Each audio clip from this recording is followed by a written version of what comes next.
Assalamualaikum warahmatullahi wabarakatuh. Saya Wasaitul Restu Fadli.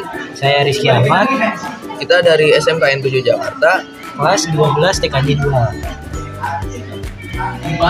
Di sini kita akan membahas mengenai proxy server. Yang pertama ada pengertian dan fungsi proxy server.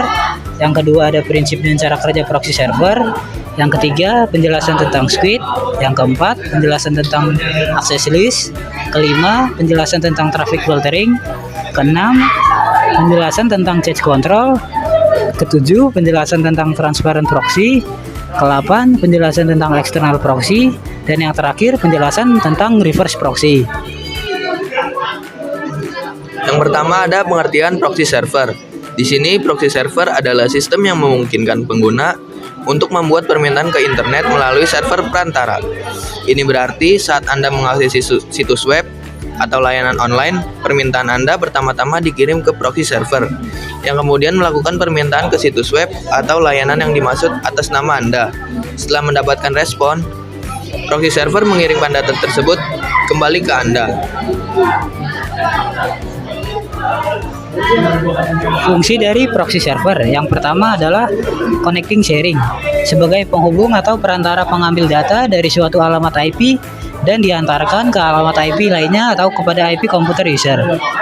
Yang kedua yaitu filtering. Terdapat beberapa proxy yang dilengkapi dengan firewall yang dapat memblokir beberapa atau sebuah alamat IP yang tidak diinginkan, sehingga beberapa website tidak dapat diakses dengan memakai proxy tersebut.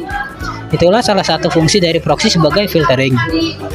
Yang terakhir ada caching. Di sini maksudnya proxy juga dilengkapi dengan media penyimpanan data dari suatu web, dari query ataupun permintaan akses user. Misalnya permintaan untuk mengakses suatu web dapat lebih cepat jika telah ada permintaan akses ke suatu web pada pemakai proxy sebelumnya. Oke, selanjutnya ada prinsip dan cara kerja proxy server. Prinsip kerja proxy server sangatlah sederhana.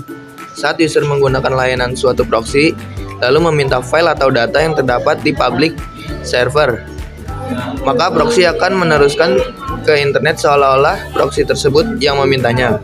Dan saat proxy server telah mendapatkan apa yang diminta oleh user, proxy akan memberikan respon kepada user, jadi seolah-olah dialah public servernya. Penjelasan mengenai Squid.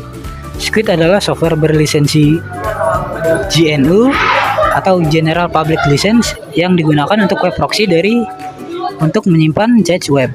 Lisensinya membebaskan siapa saja untuk mengunduh, menggunakan, mempelajari, memodifikasi, dan menyebarluaskan source code Squid.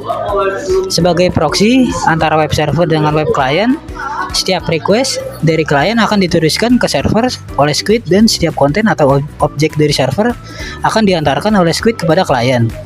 Sedangkan sebagai penyimpanan cache web, pada saat Squid mengantarkan konten kepada klien, konten tersebut juga akan disimpan di dalam cache. Setiap kali klien mengirim request untuk mengakses konten yang sama seperti sebelumnya, maka konten yang akan disediakan kepada klien adalah konten yang tersimpan di dalam cache. Jadi tidak perlu lagi untuk mengambil dari server. Nah, yang keempat ada access control. Access control pada proxy server adalah cara untuk mengatur siapa yang bisa menggunakan internet atau aplikasi melalui proxy server. Ini melibatkan pengaturan aturan dan kebijakan untuk memastikan bahwa hanya orang atau sistem yang sudah diizinkan yang bisa mengakses berbagai layanan atau sumber daya yang ada di belakang proxy server. Tujuannya adalah untuk menjaga agar hanya pengguna yang sah yang dapat menggunakan layanan yang tersedia. Penjelasan tentang traffic filtering. Traffic filtering adalah proses menyaring atau memeriksa lalu lintas data yang masuk dan keluar dari jaringan komputer untuk memastikan bahwa data yang dikirim atau diterima sesuai dengan kebijakan keamanan dan penggunaan yang telah ditetapkan. Selanjutnya ada change control. Change control di sini merujuk pada mekanisme dan kebijakan yang digunakan untuk mengelola penyimpanan dan pengelolaan salinan data yang sering diakses di cache proxy server. Tujuannya adalah untuk meningkatkan kinerja jaringan dengan mengurangi waktu akses dan penggunaan bandwidth, serta untuk mengoptimalkan cara data di-cache dan diperbarui. Penjelasan transparent proxy.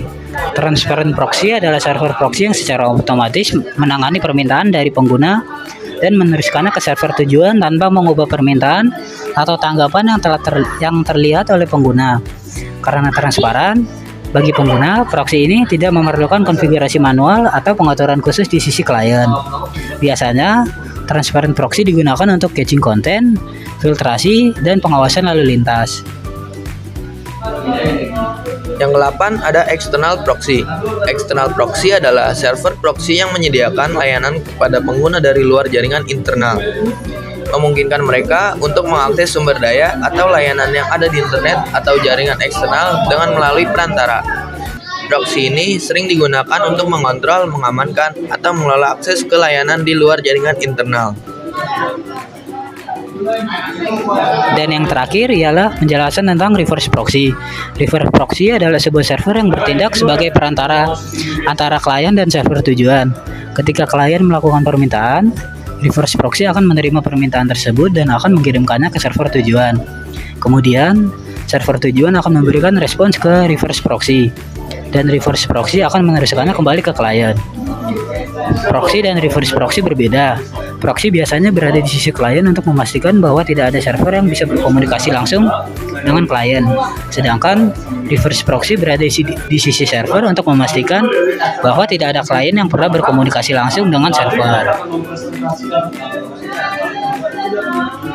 Sekian penjelasan dari kami. Wassalamualaikum warahmatullahi wabarakatuh.